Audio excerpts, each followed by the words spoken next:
Insufficient funding, high vacancy rates, and the exodus of senior prosecutors are just some of the key problems facing the National Prosecuting Authority. NPA head advocate Shamila Batohi outlined those issues when she briefed Parliament's Portfolio Committee on Justice and Correctional Services on the entity's plan of action. She says about 600 prosecutors have left the NPA over the past 3 years. Manelisi Dubase reports.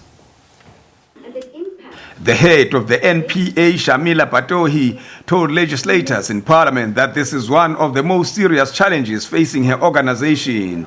It exacerbates a challenge of the lack of skills and capacity to fight serious crimes. And the impact of the vacancy situation is immense. That's just one example. But that's at the lower court level. We are talking about in DPP's offices where senior state advocates are retiring, deputy directors of public prosecutions are retiring. We've not recruited for 3 years. You have massive skills exodus.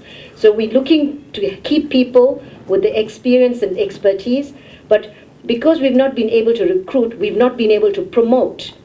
So prosecutors internally are not being promoted because of the freeze on recruitment. And so, it's just multifaceted in terms of the impact. Low salary scales and morale were also cited as the reasons for the departure of experienced prosecutors. The Director General of the Department of Justice and Correctional Services suggested a solution to this problem.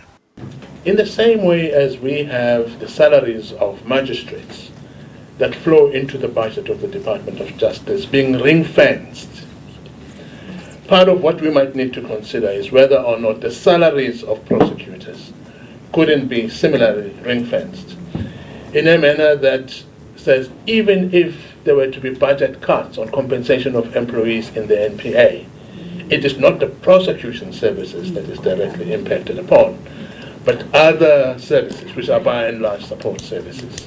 I think that that's perhaps one area we might need to explore and engage with the Treasury to see whether that is a plausible option to explore.